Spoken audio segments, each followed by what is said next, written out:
tudo bom com vocês? Eu estou aqui hoje, como vocês estão vendo, em outro ambiente, também com uma pessoa além de mim aqui do meu lado. Gente, essa aqui é a Larissa Veloso. Ela tem um canal também aqui no YouTube que é muito bom. Vou estar colocando aqui embaixo na descrição do vídeo o canal dela, então vocês vão lá, comentem, se inscrevam, compartilhem. Eu vou vir aqui falar um pouquinho sobre fatos da vida da Larissa, fatos da vida cristã. De repente você passou ou está passando ou vai passar e ela tem uma palavra de Deus para sua vida nessa noite. De repente vocês ouvem esses gritinhos de criança.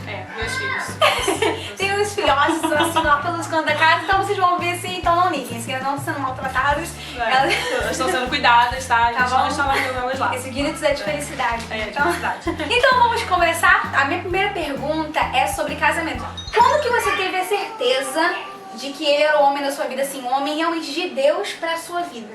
Foi depois de ter pedido, né, confirmação de Deus, assim. Na verdade, eu já tinha passado por várias dificuldades amorosas na minha vida e eu tive um tempo de separação, né, de Deus. Eu fiquei um tempo, assim, separação totalmente ligada em Deus. Eu não tava mais querendo namorar, não tava mais querendo ter nenhum sentimento por ninguém. E eu passei um tempo, assim, bem tempo longo mesmo, aprendendo a amar a Deus, a ter relacionamento com Deus. E aí depois, quando surgiu, né, o meu marido, eu já estava tão assim em Deus que foi batata, assim, eu saber que ele era o homem de Deus pra minha vida, assim, porque na verdade ele já era tudo aquilo que eu tinha pedido a Deus. Não fugiu nada da minha listinha, entendeu? Tipo, foi a confirmação mesmo do jeito que eu pedi, e aí eu falei, é isso. E você acha que é assim, se fugir da listinha, você acha que Deus então não quer ou a pessoa pode ser trabalhada? Assim, ele não é perfeito, tá, gente? A única coisa assim da listinha foi algumas exigências minhas, principalmente que eu tinha passado com outras pessoas, e eu falei que eu não ia mais tolerar aquele tipo de comportamento. Então, ele não é perfeito, ele tem as dificuldades dele, né, e tudo mais, mas foram coisas cruciais que, como chamado, relacionamento dele com Deus, eu não queria mais ter um namorado que eu tivesse que ficar chamando pra igreja, eu queria uma pessoa que, pelo contrário, me chamasse.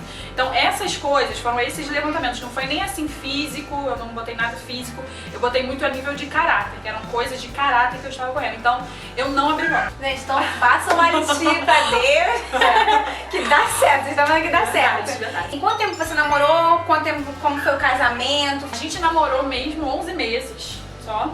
E eu estou 3 anos, tô vergonha. O bom de Deus tá aqui, ó. Bom de Deus. Gente, bota a hashtag aí. Tempo, né? Tudo tem seu tempo. No meu tempo teve que ser desse jeito. Mas a gente se conheceu num projeto missionário na Estônia. E apesar dele ser do Brasil, né, de Nova Iguaçu, a gente morar no mesmo estado, a gente não se conhecia. Então a gente só se conheceu na Estônia e ele só me pediu em namoro na Estônia. Entendeu? Então foi tudo lá mesmo. E aí a gente ainda ficou namorando à distância durante 7 meses à distância. E aí quando ele voltou ele já me pediu pra casamento e a gente já resolveu toda a nossa vida de casamento. Então foi muito rapidinho.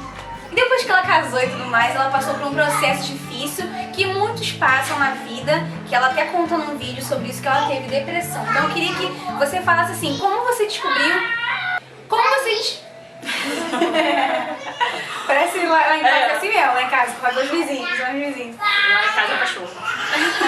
Como você descobriu que era de fato depressão e não era apenas uma tristeza? Assim, de início eu achava que era só mesmo uma frustração e tudo aquilo que estava acontecendo, porque como eu mudei, né, de país ainda, eu casei, em menos de um mês eu tive que morar em outro país e foi muito forte. Além de eu ter que me separar dos meus pais, ter que me separar da minha cultura, eu não falava inglês e eu não me socializava com as pessoas, então isso tudo agravou muito. Mas também tem a questão do pós-casamento, né, que depois que você casa, tem toda a questão de que você tem que começar a viver a sua vida e realmente isso traz muito conflito. Mas eu comecei a perceber mesmo, foi quando eu passava o dia inteiro dormindo, não queria comer, o sono me alimentava. E quando eu acordava era pra chorar, e era um choro assim, que vinha, que dava mal-estar, sabe, era como se fosse uma doença mesmo, como se todo o meu corpo ele gemesse, né, eu não tinha mais esperança, nada mais me...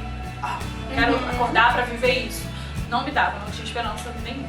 Até Davi, ele fala muito sobre isso, porque eu creio que Davi teve depressão. Uma vez eu fui numa igreja e tem um versículo que Jesus estava no Getsemane e diz que Jesus se entristeceu até a morte. A Bíblia fala isso. E uma vez numa igreja, o pastor virou e falou assim, então Jesus teve depressão, gente, então vocês podem ter também, porque se Jesus teve, vocês podem ter. Quando eu vi aquilo, eu nunca mais vou ter nessa igreja, porque né, você vai numa igreja onde o pastor diz que você... que faz aceitar. O problema não é nem que você tenha. Eu acho que nós somos seres humanos e você pode passar por esses problemas. Só que o problema é não aceitar. Isso não era vontade de Deus. Deus, ele não quer, gente. Eu acho que Deus, ele não vai te ensinar nada com a depressão. Ele não vai. E Deus não vai botar numa depressão pra que você dependa dele. Eu acho que ele pode ensinar isso na palavra. Como que foi esse processo pra que você entendesse isso, né? E realmente trouxesse a vida de Deus pra você e se curasse. Eu queria que não foi só a sua volta pro Brasil, mas eu acho que teve um dedo de Deus aí nisso. Até mesmo depois que eu voltei pro Brasil, ainda continuei deprimida. Então eu comecei a ver que o fato não era eu estar nos Estados Unidos, o fato não era eu ter casado, mas sim foi o fato de que eu me distanciei de Deus, porque toda a minha tristeza não me deixava mais ler a Bíblia, eu não tinha mais vontade de orar, eu não tinha mais, assim, esperança de que a minha oração ia surtir efeito, entendeu? Eu comecei a duvidar da existência de Deus, então a minha incredulidade me afastou de Deus, e a gente sabe que sem fé é impossível agradar a Deus, então eu perdi completamente a minha fé, e eu creio que foi por isso que eu fui me afundando cada vez mais, porque eu não tinha mais vontade de buscar Deus. Então o que eu fiz? Aqui já no Brasil eu comecei a ouvir a voz de Deus, porque o que eu fazia? Eu comecei a me forçar. Você não está afim de ler a Bíblia, você vai ler a Bíblia. Você não está afim de ir na igreja, você vai na igreja, você vai se envolver, você vai cantar. Não está afim de cantar? Bota um louvor, você vai. Eu comecei a me forçar a fazer essas coisas, porque eu vi que se eu não fizesse isso, nada mais fazia sentido pra mim, sabe? Assim, eu comecei a entrar em crise mesmo de que eu vou ter que crer nisso. Eu falei assim, a minha esperança tá nisso, porque não está mais no meu marido, apesar de ele ser uma bênção, não está mais nos meus filhos, não está mais no Brasil, nos meus familiares. Eu comecei a perceber que realmente a minha vida só fazia sentido com Deus, sabe? Então eu comecei... E você não buscou ajuda psicológica, com um psiquiatra, nada disso, não precisou? Não, porque como o auge mesmo foi nos Estados Unidos, eu não procurei porque eu não falava inglês, então eu me sentia mais humilhada ainda se eu procurasse. Eu cheguei a tomar remédio, mas o remédio me fez muito mal, parecia que tinha alguém assim me sufocando, sabe? Eu percebi que a coisa era muito espiritual, embora eu não quisesse crer, eu sabia que era espiritual. Eu não procurei, mas não porque eu duvide de que o profissional, eu não duvido que o profissional vá fazer aquilo que ele precisa fazer, mas no meu caso eu sabia que era alguma coisa que eu tinha que fazer com Deus, entendeu? Então não era em psicólogo que eu tinha que procurar ajuda, não era na palavra mesmo, era no meu dia a dia com Deus, que eu sabia que estava pegando ali. Então, gente, a última parte da vida dela, que não é a última porque tem muita história aí da vida dela, é que agora ela é uma missionária. Ô, Glória, gente, daqui a pouco ela vai estar fazendo vídeo pra gente lá, seja da África, não sei. Mas eu queria que ela falasse um pouquinho, ela é missionária. Como é que você descobriu o chamado de Deus? Não, eu quero ser isso, eu tenho certeza. Eu aceitei a Jesus uns 8 anos mais ou menos, e desde que eu ia na igrejinha, na menor igrejinha que eu tinha lá na minha casa, quando tinha culto de missões, eu ficava louca, sabe, assim, eu achava aquilo lindo, eu falava que eu queria fazer parte daquilo, e desde pequena era papo assim, de um pastor tá ali pregando. Eu sei que a gente tem que tomar muito cuidado com profecias quando as pessoas saem lançando assim, mas era batata, vinha um missionário e ele falava, Deus vai te enviar às nações, Deus vai te enviar, sabe, era assim, já tava sendo assim, claro demais, sabe?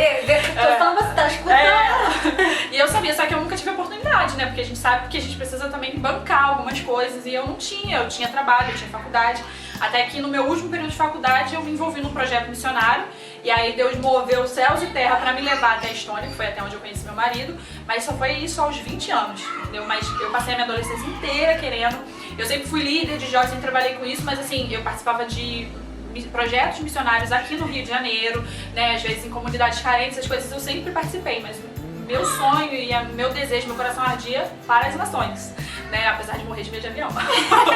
Mas já viajou? Já viajei, e toda vez que eu viajo eu oro muito, porque só Jesus. E eu só viajo porque Deus fala assim, se o avião cair, tu vive. Aí eu, pronto. Glória, Mas desde que eu fui pro meu primeiro projeto missionário, que foi na Estônia, eu nunca mais deixei de viajar. Todo ano eu vou pra algum lugar. E agora eu tô até com um projeto de morar em Israel, eu e minha família, né? Eu amo meu país, eu não sou missionária porque eu odeio meu país, não, eu amo meu país, eu oro pelo meu país. Se eu pudesse, eu conhecia cada canto, porque eu não posso, entendeu? Mas também eu fico totalmente assim impactada quando eu vou pra fora e vejo quantas pessoas precisam. E Israel, então, cara, quando você vai pra Israel, você fala assim, caraca, tipo, onde eu tava? Que eu nunca tinha vindo aqui, sabe? Porque o céu, ele fala contigo.